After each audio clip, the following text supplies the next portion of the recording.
মাকে কখন I love you বলেছেন? বাবাকে? অর্থাৎ বলতে চাই, বিশেষ করে মেয়েরা বলে বাবাকে আই লাভ ইউ বলতে চাই কিন্তু পারি না, কারণ এটা আমাদের ট্রেডিশনে নাই। আই লাভ ইউ বলতে চাইলে মাকে বলিয়েন। যাদের মা আছে তারা একটু খেয়াল করবেন, মাকে খুশি করা কত সহজ। দেখেন, মা রান্না করছে কিংবা রুমে আছে, কখনো করছেন কিনা জানি না, আজকে একটু খেয়াল করে দেখেন। আগে থেকে প্ল্যানিং নেবেন, রুমে যাবেন, কোথায় মা আছে, পিছন থেকে যাই জড়াতে হবে,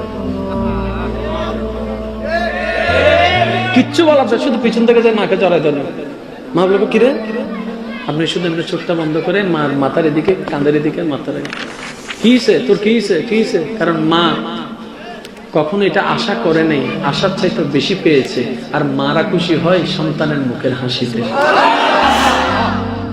ঘরের মা বোনকে দেখবেন সারা দিন রান্না করে আমাদেরকে খাওয়ানোর জন্য, রাত শেষে দিন শেষে তারা ভালো খাবার পায় না, হাড্ডি পায়, জোল পায়, এটা দিয়ে তারা খাবার ছেড়ে দেয়।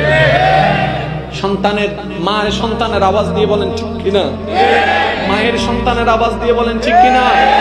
আমার মা বোনেরা সারা দিন গরমের মধ্যে রান্না করেছে। এই রমজান গিয়েছে গরমকালে, আপনি আমি তো কাজে কর্মে কোন রকম টাইম পাস করেছি, এক তো গরম, তার উপরে চুলার তাপ, তার মধ্যেও তারা রান্না করেছেন। আমি জিজ্ঞেস করলাম, বোন এই গরমের মধ্যে চুলার সামনে দাঁড়িয়েছো, তৃষ্ণার কষ্ট লাগে না?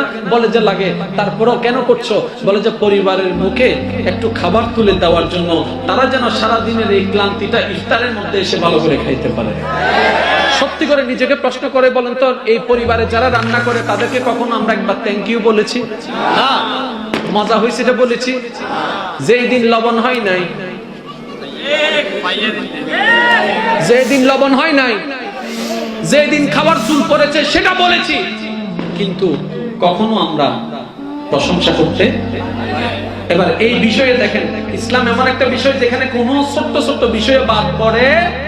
ঠিক এই সিচুয়েশন আপনি কি করবেন?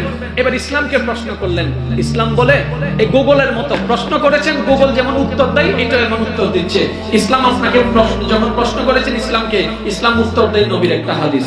বিশেষ করে যারা বিবাহিত ভাইয়েরা আছেন, হাদিসটা একটু মনোযোগ দিয়ে শ্রবণ করুন। আম্মা জান আয়েশা রান্না করলেন বড় আশা মন নিয়ে নবীর জন্য, নবীর সামনে পেশ করা গেল। নবী রাহমাতুল্লিল আলামিন সেটা খেলেন। যখন কেউ রান্না করে দেখবেন যে খায় তার দিকে তাকায় থাকে, কিছু একটা বলুক, এটা তো চাই।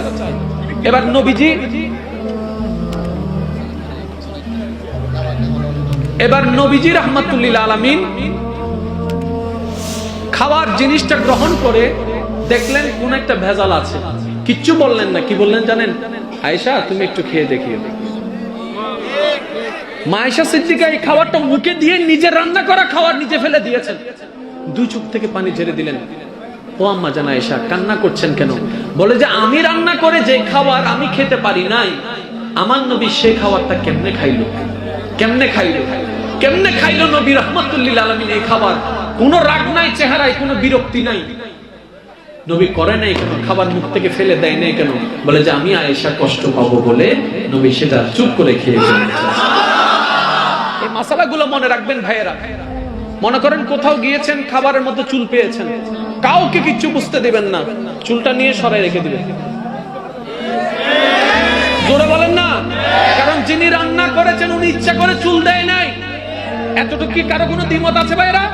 নিজের ইচ্ছা তো চুল দেয় নাই, আপনি রাগ করার দরকার নেই, চুলটা নিয়ে কেউ না দেখে মতো রেখে দিবেন। লবণ যদি না হয় আপনি কি করবেন? কাউকে কিছু বলার দরকার নেই, কানে কানে গিয়ে বলবেন একটু খেয়ে দেখেন, তাহলে নবীর সুন্নাত আদায় হয়ে যাবে, কাজে কাজ হয়ে যাবে, সওয়াবে সওয়াব হয়ে যাবে। বলেন সুবহানাল্লাহ।